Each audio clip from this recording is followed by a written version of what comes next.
Perder a Scott fue lo más duro que he pasado en la vida.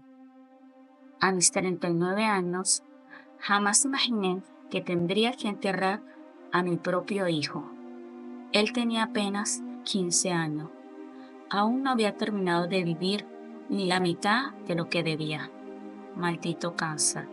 Lo consumió en meses. Verlo apagarse lentamente fue como si me arrancaran el corazón pedazo a pedazo, hasta dejarme vacía. Después de que falleció, lo único que me daba algo de consuelo era la idea de tenerlo conmigo de alguna forma, aunque fuera en una urna.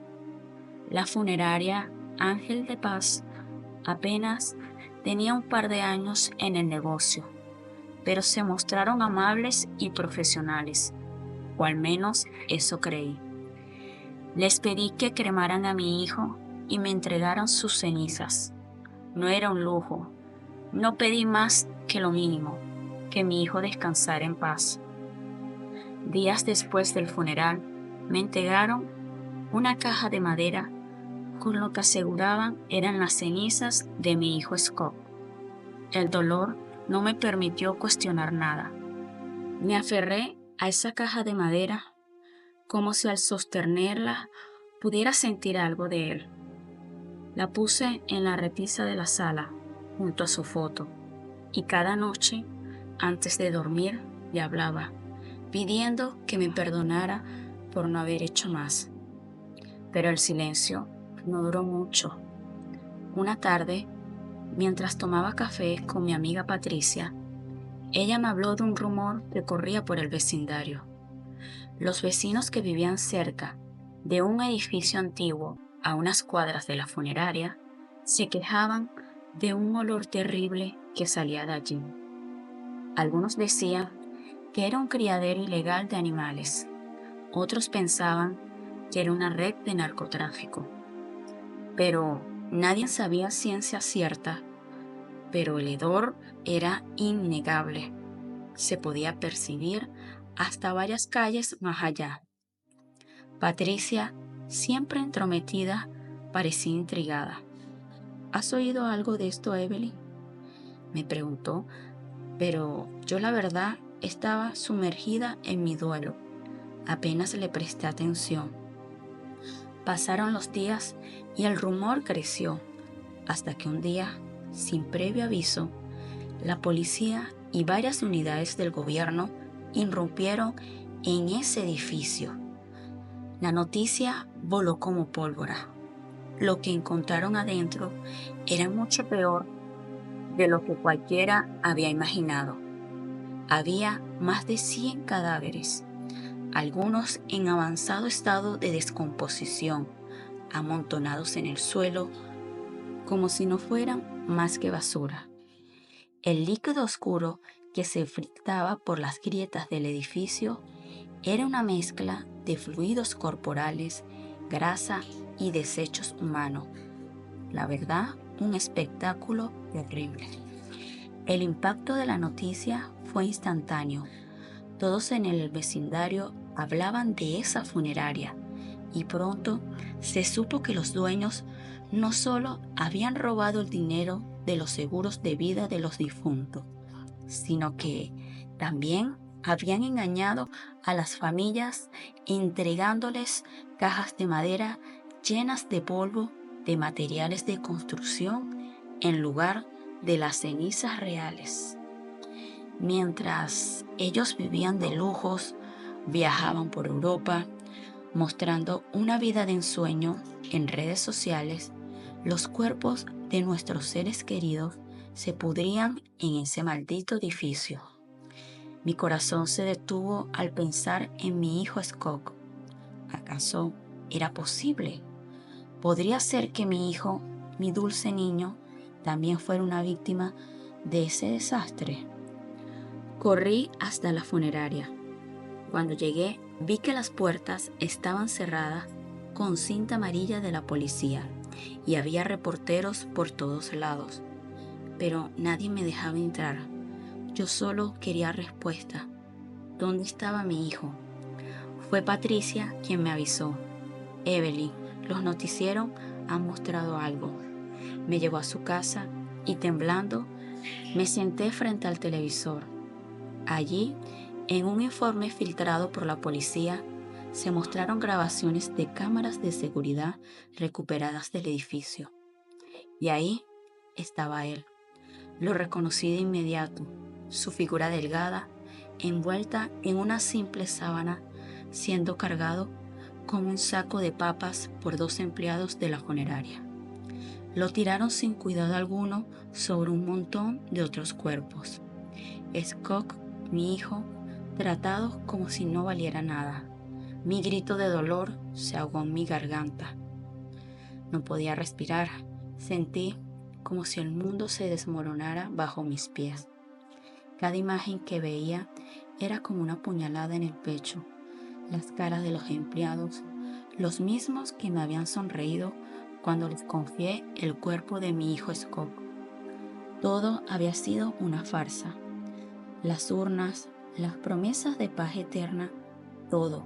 Y el hijo que creía tener conmigo en esas cenizas, en esa caja de madera. No era más que escombros triturados. Los dueños de la funeraria ya estaban fuera del país, en algún lugar de Europa, disfrutando del dinero que habían robado.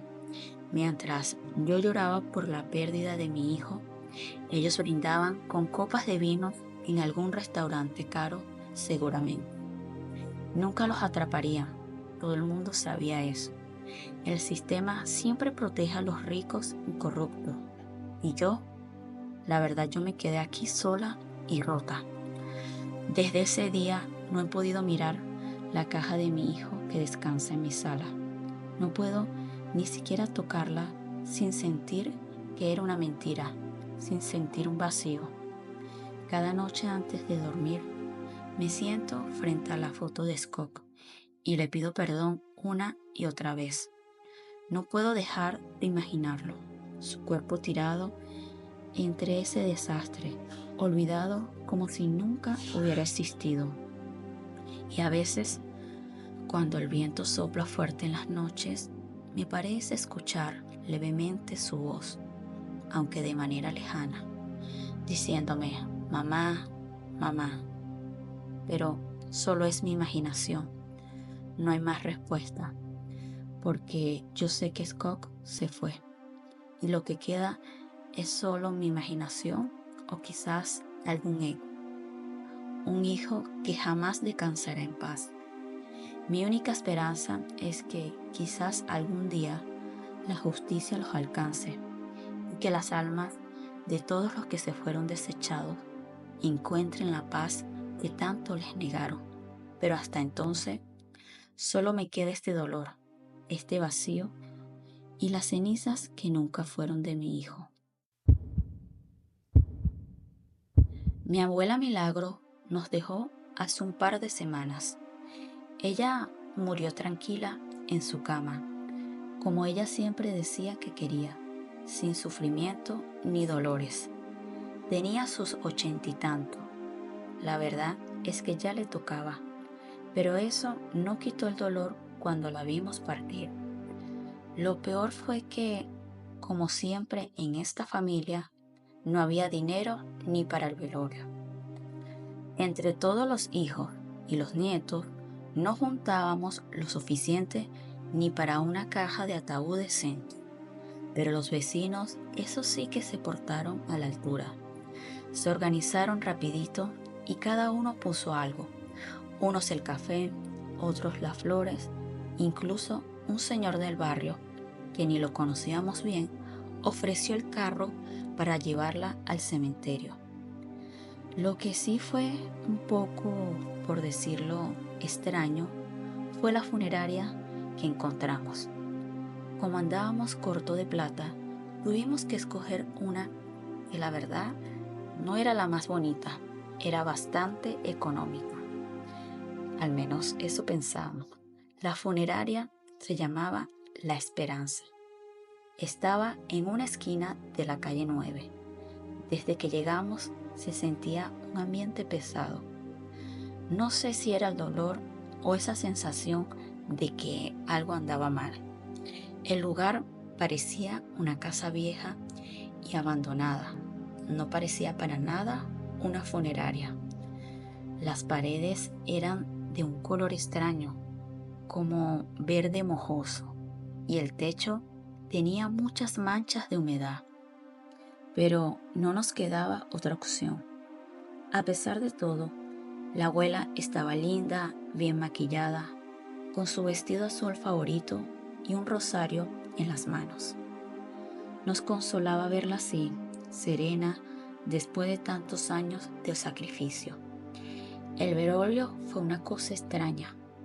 Los vecinos vinieron, nos acompañaron toda la noche, pero seguía esa sensación rara en el aire, como si las sombras de ese lugar nos observaran. Y no es que uno no sea supersticioso, pero cada vez que alguien se acercaba al ataúd de la abuela, el aire parecía volverse más denso. Era como si el ambiente mismo se resistiera a despedirla. Sin embargo, no faltaron las historias. Ustedes saben, los viejos del barrio echando cuentos. Decían que esa funeraria antes era una casa maldita, que ahí habían ocurrido cosas muy feas. Pero, quién sabe, ¿no? Capaz era mentira. Esas historias siempre rondan cuando hay una muerte de por medio. Pasamos la noche entre rezos, susurros y ese silencio incómodo que se cuela cuando el dolor es demasiado grande. A eso de las 2 de la mañana, el techo empezó a crujir, como si alguien caminara arriba, pero nadie le dio mucha importancia. Estábamos todos cansados, agotados del llanto y de la larga espera. Cuando amaneció, lo único que queríamos era darle a la abuela un entierro digno, aunque fuera en ese cementerio chiquitico al borde del pueblo. El carro fúnebre llegó a eso de las 9. Todos estábamos afuera esperando que cargaran el ataúd. Las flores ya estaban medio marchitas por el sol y los rezos parecían más débiles, pero seguíamos con la tradición. Todos estábamos cansados. El trayecto al cementerio fue tranquilo. Algunos iban en silencio, otros recordando anécdotas de la abuela Milagro. Parecía que, por fin, podríamos despedirla en paz. Pero, ay Dios mío, cuando llegamos al cementerio y abrieron el ataúd, el mundo se nos cayó encima. Esa no era mi abuela Milagro la que estaba dentro del ataúd. Lo que estaba dentro era el cuerpo de un hombre joven, un muchacho que, a juzgar por su cara destrozada y su piel toda llena de morados o hematomas, había muerto en un accidente. Tenía la cara tan inflamada que casi no se distinguían los rasgos. Aparte, había un olor indescriptiblemente horrible. Los gritos empezaron de inmediato. Mi tía se desmayó. Todos comenzaron a llorar y algunos vecinos a maldecir a todo pulmón. «Esto es una vergüenza», gritaba mi prima. «¿Cómo pueden hacerle esto a una familia en duelo?». Yo apenas podía moverme del impacto. Miraba el ataúd intentando entender cómo había pasado algo así. ¿Cómo pudieron equivocarse de esa manera? No pasó mucho tiempo antes de que alguien llamara a la funeraria. Les reclamaron con mucha rabia y, claro, no era para menos. La persona que atendió el teléfono ni siquiera intentó justificarlo. «Vamos para allá de inmediato», eso fue lo que dijeron. Y vaya que se les cayó la cara de vergüenza. Al rato llegaron en una camioneta vieja y bajaron corriendo sin mirar a nadie a los ojos, como si esperaran que el suelo se los tragara. Una maldita hora tuvimos que esperar bajo el sol, el calor sudando, con el cuerpo de ese pobre muchacho en el ataúd y el dolor de no tener a la abuela con nosotros. Algunos ya no sabían si llorar de tristeza o de pura rabia. Era una mezcla extraña de sentimientos, entre el horror de ver a un desconocido en vez de nuestra abuela y la impotencia de saber que por más que gritáramos no cambiaríamos nada. Finalmente, cuando regresaron, trajeron el ataúd correcto. Esta vez sí era mi abuela Milagro, con su vestido azul y su rosario. Pero algo en esa espera, en ese intercambio de cuerpos, dejó una marca en todos nosotros. El entierro, que debió haber sido un momento de paz y despedida, se volvió un episodio surrealista, como si el ambiente estuviera cargado de algo que no podíamos nombrar. Cuando bajaron el ataúd de la abuela a la tierra, todos estábamos en silencio. Ni siquiera rezamos. Claro, las palabras no nos salían, las teníamos atrapadas en la garganta. Al final, con las cabezas bajas, como si cargáramos algo más que el dolor, nos despedimos de mi abuela. El sepultero echó tierra a su ataúd y nos fuimos. Esa noche volví a casa muy agotada, muy cansada, pero cuando cerré los ojos para intentar dormir, no pude. Supongo el resto estaba igual. En mi mente y en mi corazón seguía viendo la imagen de ese ojo joven en el ataúd, su cara destrozada y ese silencio extraño que lo rodeaba. No pude evitar pensar en su familia, en cómo habrían recibido su cuerpo equivocado, o si acaso nunca lo reclamarían. Desde entonces, cada vez que paso por la funeraria, evito mirar. Es como si quedara algo de esa mala energía atrapada en sus paredes.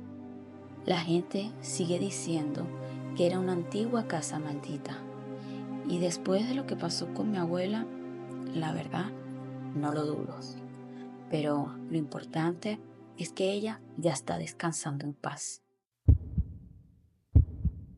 Ni en 100 años iba a imaginar que pasaría por algo tan espantoso. Todo comenzó como un día cualquiera. Mi esposo y yo habíamos decidido llevar a nuestra hija al centro comercial a distraerse un poco. Ella, con su parálisis cerebral, siempre estaba en su silla de ruedas. Aunque no hablaba, sus ojos decían más que 1000 palabras. Ese día, mientras nos preparábamos para salir, ella tenía una sonrisa especial, como si supiera que íbamos a hacer algo diferente, algo que la emocionaba. Nosotros habíamos aprendido a vivir con sus limitaciones, aceptando que las cosas no serían fáciles, que ella no sería como el resto de las niñas que hablaba, que caminaba, que llevaban una vida normal. Cada movimiento, cada salida siempre se requería con mucho cuidado. Pero aquella tarde todo parecía ir bien, hasta que de repente noté algo muy raro. Su respiración cambió de un momento a otro. Al principio pensé que solo se había agitado un poco, pero luego sus labios empezaron a ponerse morados. Su cuerpo, normalmente tenso por su condición, se relajó de golpe. Mi esposo y yo entramos en pánico. No sabíamos qué hacer. Intentamos reanimarla, darle aire, pero nada funcionaba. Llamamos a los paramédicos. Ellos llegaron muy rápido, pero la rapidez no fue suficiente. Tras unos minutos intentaron reanimarla. Uno de ellos nos miró con esos ojos que no queríamos ver. Nos dijo: "Lo siento". Y mi hija estaba allí. Nuestra niña había muerto. Nos llevaron a la funeraria más cercana. Verla en esa bolsa negra, sabiendo que ya no respiraba, era como un puñal en el pecho. La bajaron del carro, de la ambulancia, la llevaron al interior de ese lugar oscuro. Todo se sentía tan irreal, como si en cualquier momento fuéramos a despertar de una pesadilla. Esa funeraria era extraña.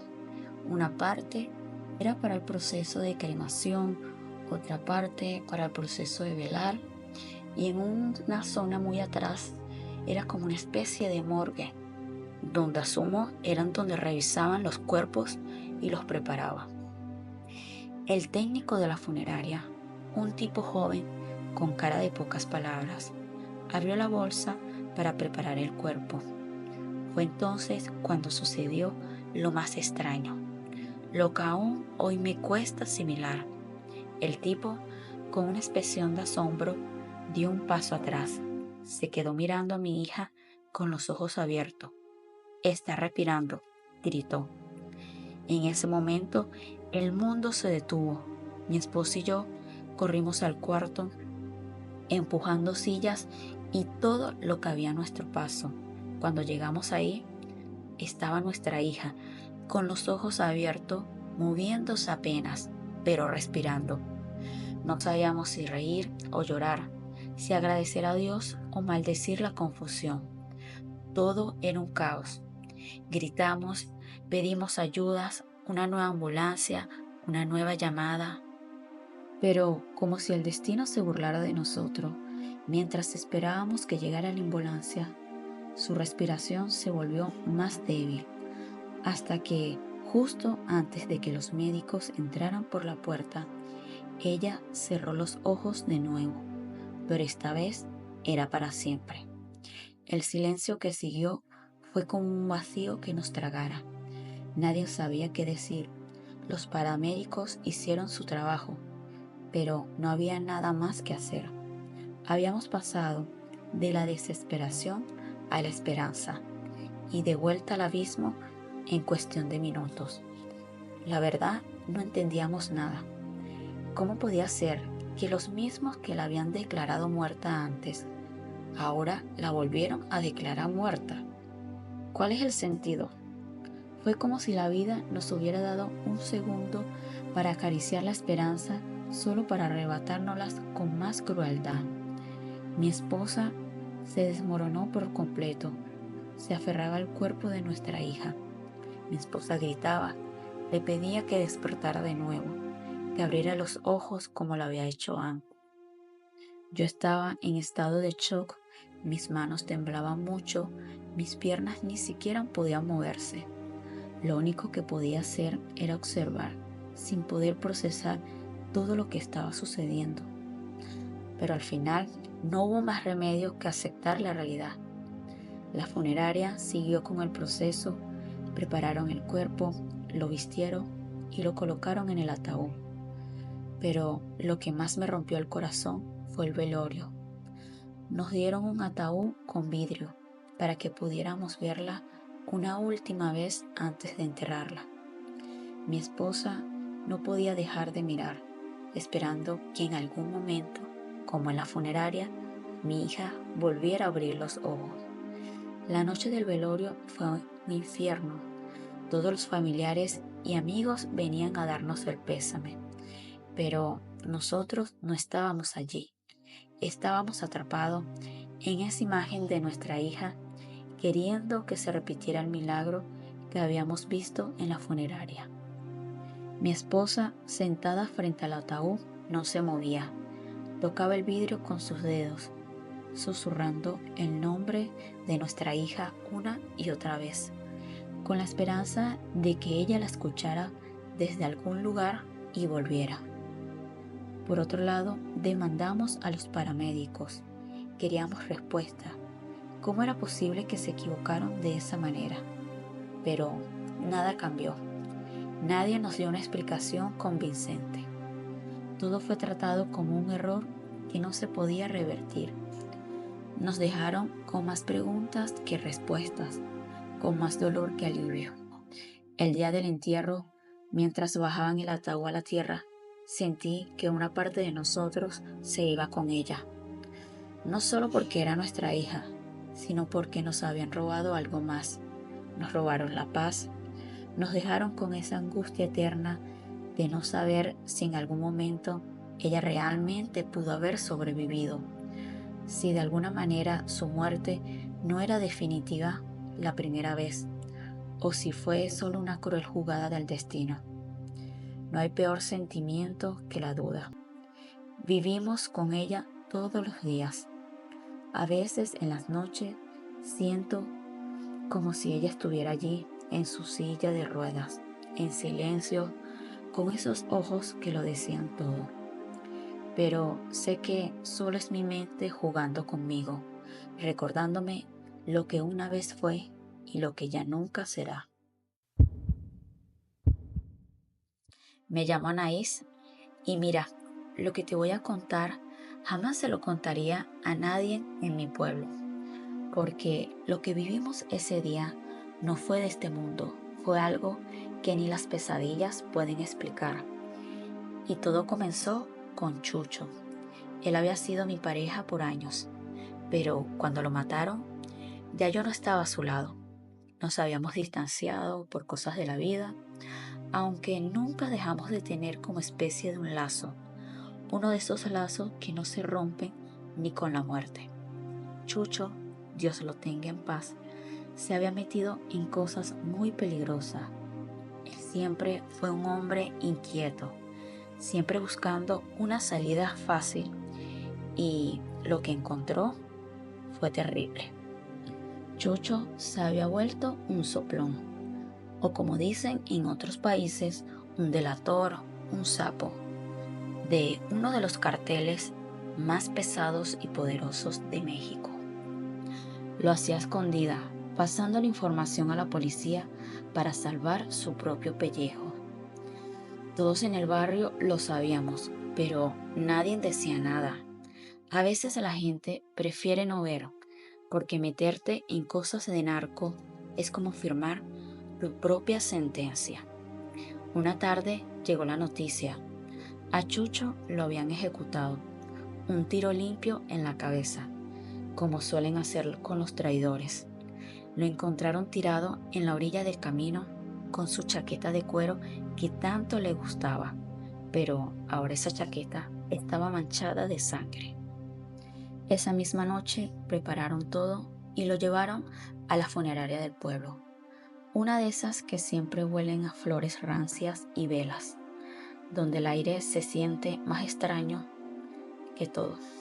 La familia organizó el velorio, aunque ya yo sabía que las cosas no terminarían ahí. El pueblo entero se reunió en la funeraria. Era un lugar humilde, un tanto desordenado por decirlo así, pero suficiente para lo que se necesitaba. Recuerdo haber llegado y ver el ataúd, tan simple, tan pequeño, para contener lo que una vez fue un hombre lleno de vida. Su madre estaba destrozada, obviamente, con un pañuelo en la mano y con los ojos hinchados de tanto llorar. Los niños corrían por ahí sin entender mucho lo que estaba pasando, mientras los adultos rezaban en voz baja. Pero yo no podía rezar. Yo sentía que algo horrible estaba por suceder. El ambiente se sentía intenso. Las velas se movían como si alguien soplara en la sala, aunque no había nada de viento. Todo se sentía extraño y tenso, como si el ambiente nos avisara que algo malo iba a pasar. Chucho estaba maquillado con su cara tan pálida que parecía otra persona.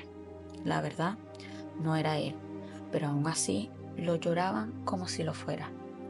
De repente lo escuché, el sonido de unos motores acercándose. Sabía lo que era, porque en estos casos siempre es lo mismo.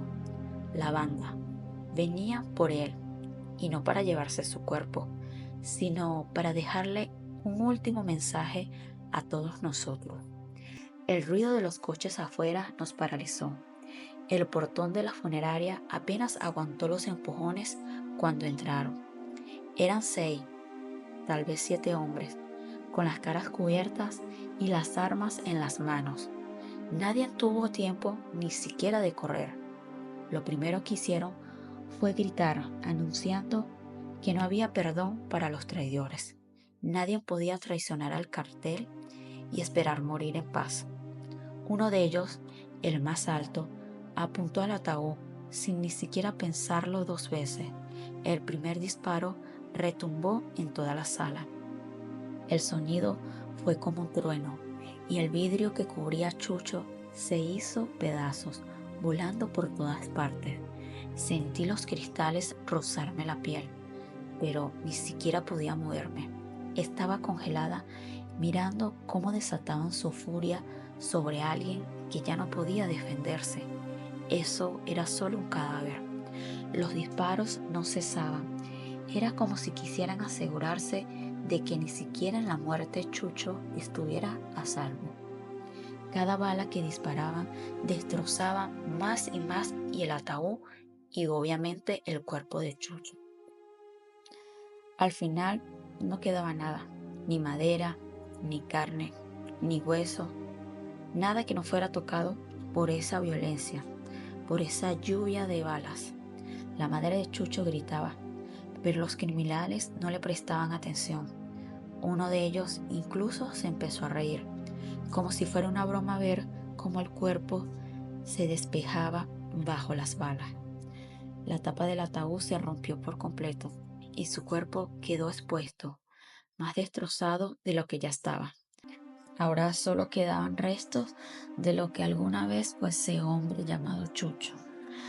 Después de lo que parecieron horas, aunque fueron minutos, los tipos se detuvieron. Habían cumplido su cometido y el mensaje estaba más que claro. Nadie podía escapar de ellos, ni siquiera en la muerte. Antes de irse, uno de ellos dejó una nota sobre lo que quedaba del ataúd, porque eso también estaba destrozado. Por mi parte, yo no lo abrí, pero otra persona sí lo hizo. La nota decía, así terminan los traidores. Cuando los tipos del cartel se fueron, lo único que quedó fue el eco de los llantos. La familia, los amigos, todos estábamos en shock. Yo me acerqué porque ya no estábamos juntos, pero algo me jalaba hacia él. Lo vi, o al menos lo que quedaba de él, y yo estaba muy confundida. Ese ya no era él, no fue el Chucho que yo conocí, era apenas un montón de carne con una mezcla de madera del ataúd regado por todas partes. La gente decía que había muerto 2 veces, la primera por traicionar al cartel y la segunda por el odio que le tenían. El silencio que quedó fue espeluznante. Nadie sabía qué hacer. La funeraria estaba llena de agujeros y de sangre. Parecía una escena sacada de una película de terror, pero esto no era ficción, era nuestra realidad. Intentaron cerrar lo que quedaba del ataúd, pero no había mucho, la verdad, casi todo estaba destrozado. Al final enterraron a Chucho al siguiente día con lo poco que quedaba de él de su cuerpo. Su madre estaba destrozada, nunca paró de llorar, no quería hablar más del tema. El pueblo se sumió en un miedo silencioso, porque todos sabíamos que si hablábamos de más, terminaríamos como Chucho. Por mi lado, yo me fui del pueblo poco después. La verdad no quería quedarme allí, tenía mucho miedo. Cada vez que cerraba los ojos, veía esa escena en la funeraria. Sentía los disparos, los gritos y el olor a muerte que nunca se fue de ese lugar.